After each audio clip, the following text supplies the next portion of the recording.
Are you ever just running around the tower thinking to yourself, damn, I wish I could throw more grenades? And do you ever think, damn, I wish I could just make Lord Shax proud? Well then we've got the solution for you.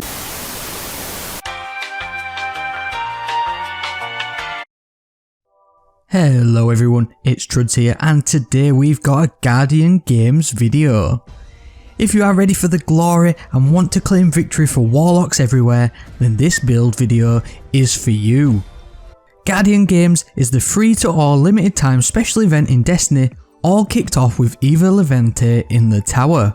And one of the main aspects of the event is tied around the collection of laurels to complete the On Your Laurels exotic quest for the new exotic rival ghost shells for your respective classes, as well as the Great Deeds Triumph that will ultimately lead to completing the Class Act Triumph required to obtain the new exotic machine gun, Heir Apparent.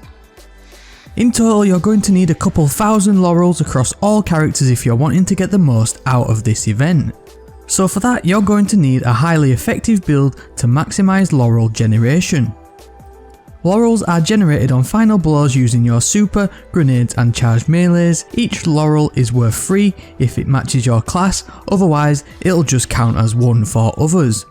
So you want to maximise the ones you make personally.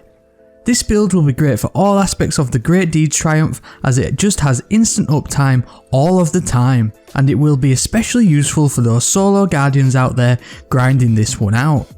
I was going to put some Warmind cells in with this build, but I might put that in a separate video given how much fun I've just had with it. So what do we need to qualify for the final? Obviously you need a Warlock, because Warlocks for the win. Second, you need the Attunement of Sky.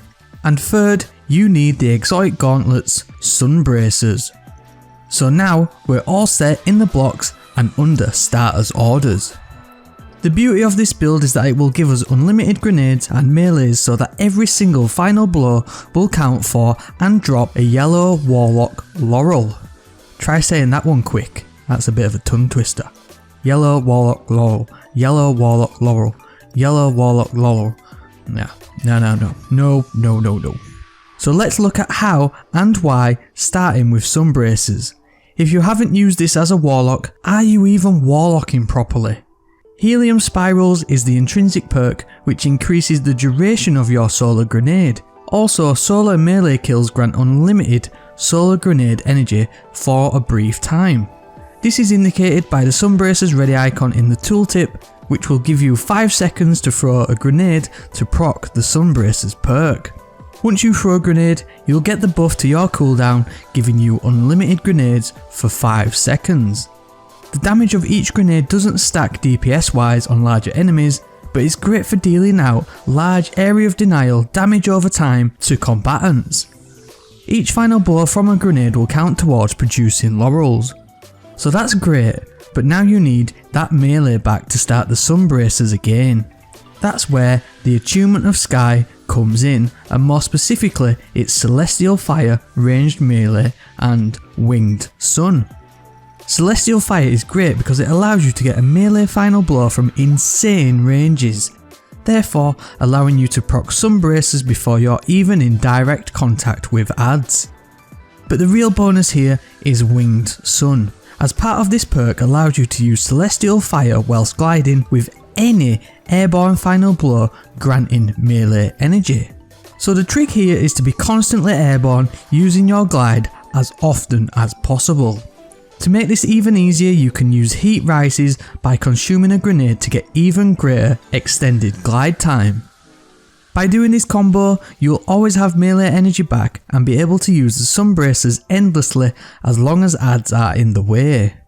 To make this build even more potent, chuck on Momentum Transfer or Enhanced Momentum Transfer to grant an even greater boost to melee cooldown when you cause damage with a grenade. This is a Solar Affinity Arms mod, so it should stack right nicely on your Sun Bracers. I was using this build for less than an hour last night without much effort or concentration, and I still managed to get nearly 50% of the exotic quest done and a third of the destination step of the Triumph.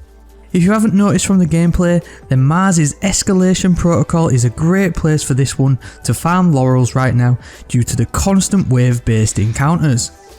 There's plenty of players farming it now, so you shouldn't struggle to come across other guardians in any instance. Also, on a side note, the Escalation Protocol armour sets granted from the Wave 7 completion chest now drop with a seasonal mod slot for Season of the Worthy. So if you want to look like Rasputin's sidekick, go fill your boots. And like we said earlier, this build will be great for all other PvE content required for the Class Act Triumph, so go give it a whirl. I've had a blast. Literally. So there we go, a fun little build to fire you down the home straight towards the finish line during Guardian Games. I've personally enjoyed the feel of the event so far, with the tower revamp being one of the best I think we've ever seen. If anything, it's a good time to take our minds off of the real world event so far, so for that, I can't really complain. Let me know in the comment section what you think of Guardian Games and if you're going for any of the new exotics.